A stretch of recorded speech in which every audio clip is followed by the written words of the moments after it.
இன்னைக்கு இந்த வீடியோவில் மிக முக்கியமான எச்சரிக்கையான ஒரு ஜோதிட ஆன்மீக தாள்களை தான் இப்போ இந்த வீடியோவில் அதிரடியாக பார்க்க போகிறோம். அதிரடியாக பார்க்கறதுக்கு முன்னாடி எதை பற்றிய தாள்களை பார்க்க போகிறோங்கிறத இன்ட்ரோ மூலிமா ஷேர் பண்ணுறேன்.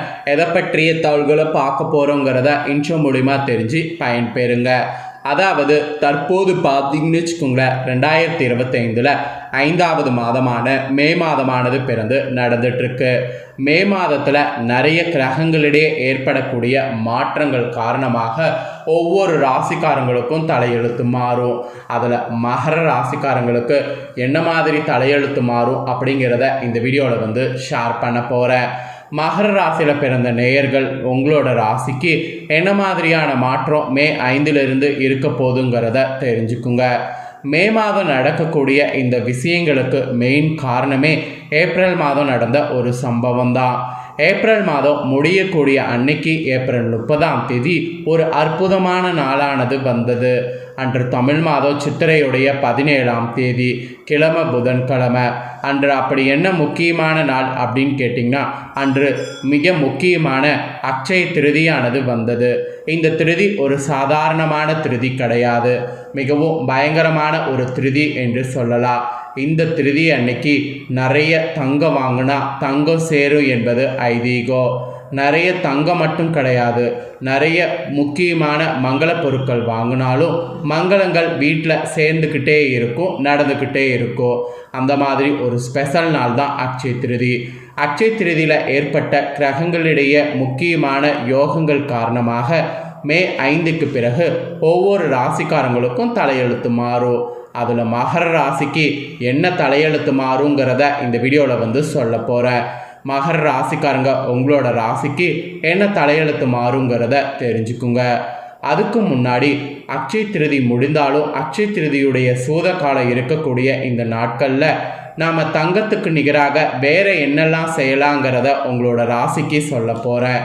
வேறெல்லாம் என்னெல்லாம் செய்யலாம் அப்படிங்கிற அந்த ரகசியங்களை இந்த வீடியோவில் தெரிஞ்சுக்குங்க. ஸோ அதை தெரிஞ்சு கண்டிப்பாக அதுவும் ட்ரை பண்ணுங்க. ஆக்சுவலி அக்ஷய திருதி நாளில் தான் இதை செய்யணுங்கிறது கிடையாது. அக்ஷய திருதி முடிந்த இந்த ஒரு வார காலமும் அக்ஷய திருதியுடைய சூத காலம் இருக்கிறதுனால இதெல்லாம் செய்தால் பெரிய அளவில் பலன் இருக்குது. எதெல்லாம் செய்தால் பெரிய அளவில் பலன் அப்படிங்கிறத தெரிஞ்சு பலனடைங்க. சித்திரை மாதத்தில் வளர்பிறை காலத்தில் வரக்கூடிய திருதியை தினம் அக்ஷய திருதியாக அனுஷ்டிக்கப்படுது. அக்ஷய திருதி என்றாலே இந்த தினம் தங்கம் வாங்கினால் மென்மேலும் தங்கத்தின் சேர்க்கை உண்டாகும் என்பது நம்பிக்கை. அதனோட அடிப்படையில் தான் பெரும்பாலான மக்கள் இந்த தினம் நகைக்கடைகளுக்கு சென்று தங்க நகை வாங்குவதை வாடிக்கையாக வைத்திருக்கிறாங்க. ஆக்சுவலி ஜோதிட சாஸ்திர வல்லுநர்கள் தங்கம் வாங்குவதற்கு மிக சிறப்பானதாக இந்த அக்ஷய திருதினால் குறிப்பிடுறாங்க. இந்த டைம் 12 ஆண்டுகளுக்கு ஒரு முறை மட்டுமே ரோகிணி நட்சத்திரத்தில் வரக்கூடிய அக்ஷய திருதி வந்தது. இதோடு இந்த அக்ஷய திருதியுடைய சூத காலம் ஒரு வாரம் இருக்க காரணம் என்னன்னா, சூரியன் சந்திரன் சுக்கிரன் இவங்கெல்லாம் உச்சம் பெற்றிருக்கிறாங்க. இவங்க எல்லாத்துக்கும் மேலே தங்கத்துக்கு காரத்துவமாக கொண்ட கிரகமான குரு கிரகம் உச்சம் பெற்றிருக்கு. இந்த 4 கிரகங்களும் உச்சமாக இருக்கக்கூடிய அக்ஷய திருதி தினத்தில் தங்கம் வாங்கினால் தங்கத்தின் சேர்க்கை அதிகரிக்கும், பொருளாதார வளர்ச்சியும் உண்டாகும். இதனால தான் இந்த ஒரு வார காலம் அக்ஷய திருதியுடைய சூத காலமும் இருக்குது. இந்த அக்ஷய திருதி சூத காலத்தில் தங்க நகை வாங்க இயலாவிட்டாலும் புனிதமான இந்த அக்ஷய திருதி சூத காலத்தில் நான் சொல்லக்கூடியவற்றை நீங்கள் செய்தீங்கன்னா உங்களுக்கும் உங்கள் சந்ததியினருக்கும் மிகுந்த நன்மைகள் ஏற்படும். அது என்ன செய்யணுங்கிறத உங்களுக்கு சொல்கிறேன், நோட் பண்ணிக்கோங்க. மகத்துவம் மிக்க இந்த அக்ஷய திருதி சூத கால நாட்களில் நாடெங்கும் இருக்கக்கூடிய புண்ணிய நதிகளில் ஏதேனும் ஒன்றில் நீராடினால் உங்களுடைய பாவங்கள் அனைத்தும் நீங்கும். அக்ஷய திருதி தினத்தில் நீங்கள் அன்னதானம் செய்வது கூட மகத்தான பலனை தரும். ஏன்னா இந்த டைம் நீங்கள் அன்னதானம் செய்கிறது அன்னை பராசக்தி அன்னபூர்ணியாக சிவபெருமானுக்கு அன்னதானம் அளித்த பலனை கிடைக்கும். அக்ஷய திருதியுடைய இந்த சூத கால டைமில் நீங்கள் அன்னதானம் செய்யுங்க. அப்புறம் இந்த எல்லா நாட்களுமே நீங்கள் கிருஷ்ண பரமாத்மாவை வழிபாடு செய்யணும். அவரை மனதில் வைத்து வழிபாடு செய்தீங்கன்னா நீங்கள் நினைத்த காரியங்கள் அனைத்துமே தடையே இல்லாமல் நிறைவேறும். அப்புறம் இந்த ஒரு வார காலத்தில் உங்களால் முடிஞ்ச அளவுக்கு உணவு தானியங்களை தானம் அளிங்க. இதனால் அகால மரணம் ஏற்படுவதிலிருந்து காக்கப்படுவீங்க. இந்த ஒரு வார காலகட்டத்தில் முன்னோர்களுக்கு தர்ப்பணம் செய்யுங்க. இதனால் குடும்பத்தில் ஏற்பட்ட வறுமையானது நீங்கும். அப்புறம் இந்த ஒரு வார காலகட்டத்தில் ஏழைகள், மாற்றுத்திறனாளிகள், ஆதரவற்றவர்களுக்கு நீங்கள் செய்யக்கூடிய தான தர்மங்கள் உங்களுடைய 7 தலைமுறைக்கு புண்ணிய சேர்ப்பதாக அமையும். அப்புறம் இந்த ஒரு வார காலகட்டத்தில் புத்தாடைகள் தானம் செய்யுங்க. இதனால் நீண்ட காலமாக இருக்கக்கூடிய நோய்கள் நீங்கும். கோயில்களுக்கு கூட கற்பூர தானம் செய்யுங்க. இதனால் மறுபிறவியில் அரச வாழ்வு உங்களுக்கு கிடைக்கும். அப்புறம் தாமரைப்பூ, மல்லிகைப்பூ போன்றவற்றை தானம் செய்யுங்க. இதனால் மறுபிறவியில் மன்னர்கள் குலத்தில் பிறக்கக்கூடிய பாக்கியம் உண்டாகும். அப்புறம் தாளம்பூவை கூட தானம் செய்யுங்க. இதனால் மகாவிஷ்ணுவுடைய பூரணமான அருட்கடாட்சம் உங்களுக்கு கிடைக்கும். அப்புறம் வாசன திரவியங்கள், பாக்கு, பழங்கள் இந்த மாதிரி கூட தானம் செய்யுங்க. இதனால் வேலையில் இருக்கக்கூடிய உங்கள் ராசிக்காரங்களுக்கு பதவி உயர்வு கிடைக்கும். அப்புறம் மோர், இளநீர், குடிநீர் போன்றவற்றை தானம் செய்யுங்க. இதை நீங்கள் தானம் செய்தீங்கன்னா உங்களுடைய முன்ஜென்ம பாவங்கள் நீங்கி வாழ்வில் சிறப்பான முன்னேற்றம் காண முடியும். இப்படி இந்த டைம் நீங்கள் இந்த மாதிரியான தானங்கள் செய்தீங்கன்னா இந்த மாதிரியான பலன் கிடைக்கும் என்பது குறிப்பிடப்படுது. ஆக்சுவலி இந்த தானங்கள் செய்வது போல் அட்சய திருதி சூதகால இந்த ஒரு வார டைமில் சிறிதளவு வெள்ளி பொருட்கள் வாங்கினீங்கன்னா நவக்கிரகங்களில் சந்திர பகவானுடைய அருள் கிடைக்கும். சரும நோய்கள், மனக்குழப்பம், நிம்மதியின்மை போன்றவை நீங்கும். அதனால் கண்டிப்பாக வாங்க ட்ரை பண்ணுங்கள். இப்போ நான் சொன்னது எதுவுமே உங்களுக்கு செய்ய முடியலன்னா அட்சய திருதி முடிஞ்ச இந்த ஒரு வார காலகட்டத்தில் யாராவது ஒரு 17 ஏழைகளுக்கு தயிர் சாதம் அன்னதானமாக அளிங்க. இதை ஒன்று பண்ணிங்கன்னா 11 தலைமுறைகள் உணவிற்கு கஷ்டப்படக்கூடிய நிலை ஏற்படாமல் காக்கும். அதனால் கண்டிப்பாக தானம் பண்ணுங்க. ஸோ தானம் பண்ணி பயன்பெறுங்க. இவ்வளோ நேரம் இந்த சிறப்பான தானங்கள் செய்கிறத பற்றி உங்களுக்கு சொன்னேன். இப்போ தான் உங்களுக்கான பலன்களை சொல்ல போகிறேன். உங்களோட ராசிக்கு என்ன பலன் கிடைக்குங்கிறத தெரிஞ்சு பலன் பெறுங்க. சேவை செய்வதையே குறிக்கோளாக கொண்டு வாழக்கூடிய மகர ராசி நேயர்களுக்கு கிரகநிலைகளை ஆராய்ந்து பார்க்கும் பொழுது இந்த மாதிரி அமைஞ்சிருக்கு. உங்கள் ராசிநாதன் சனி குடும்பஸ்தானத்தில் பலம் பெற்று சஞ்சரிக்கிறாரு. பஞ்சமஸ்தானத்தில் குரு சுக்கிர பரிவர்த்தனையானது நிகழ்கிறது. அங்கன பரிவர்த்தனை பெற்ற குரு உங்கள் ராசியை பார்க்கிறாரு. இதன் காரணமாக உங்களுக்கு நிறைய முன்னேற்றங்கள் ஏற்படும்.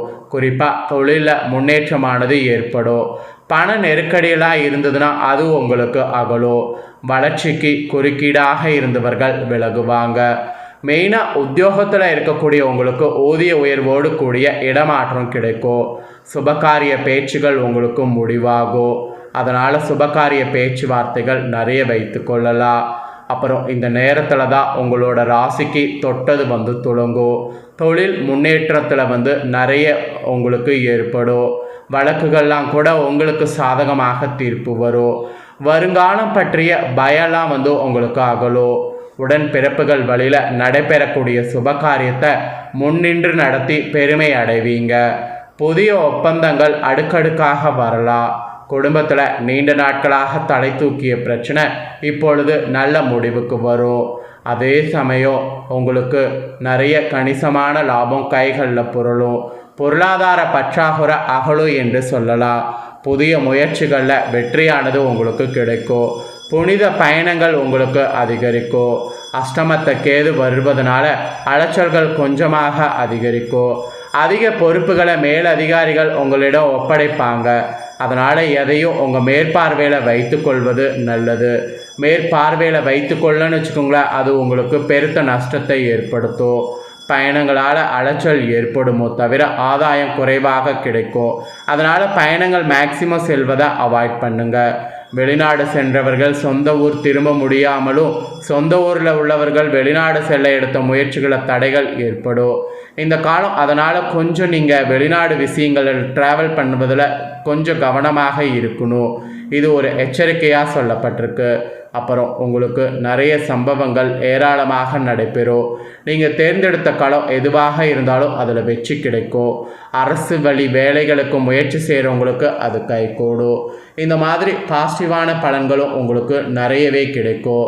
ஸோ உங்களுக்கு கிடைக்கக்கூடிய பலன்கள் என்ன, நீங்கள் எப்படி நடந்துக்கணும் அப்படிங்கிறத தெளிவாக இந்த வீடியோவில் உங்களுக்கு எக்ஸ்பிளைன் பண்ணிட்டேன். எக்ஸ்பிளைன் பண்ண பலனை தெளிவாக இந்த வீடியோவில் உங்களோட ராசிக்கு என்னங்கிறத நீங்கள் தெரிஞ்சிருப்பீங்க. தெரிஞ்சதுக்கேற்ப நடந்து பயன்பெறுங்க.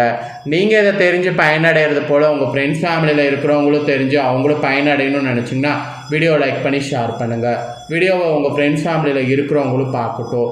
அவங்களும் மகர ராசிக்காரங்களாக இருந்தாங்கன்னா இந்த தாள்களை தெரிஞ்சு இதற்கேற்ப நடந்து பலனடையட்டும். ஸோ வீடியோ லைக் பண்ணி ஷேர் பண்ணுங்கள். உங்கள் ஃப்ரெண்ட்ஸ் ஃபேமிலியில் இருக்கிறவங்களும் பார்த்து பலனடையட்டும். நெக்ஸ்ட்டு நம்ம சேனலில் நிறைய வீடியோ போடப்படும். அதை எல்லாத்தையுமே உடனுக்குடனே தெரிந்து கொள்ள மறக்காமல் நம்ம சேனலை சப்ஸ்கிரைப் பண்ணுங்கள். கூட பெல் பண்ண ப்ரெஸ் பண்ணுங்கள். அதை பண்ணிட்டீங்கன்னா இனி நான் போகிற மற்ற அப்படின்னா எல்லா வீடியோஸும் உடனுக்குடனே தெரிந்து கொண்டு பயனடையலாம். ஸோ மறக்காமல் பண்ணுங்கள். நெக்ஸ்ட்டு வேறு ஒரு வீடியோவில் உங்களை சந்திக்கிறேன். நன்றி.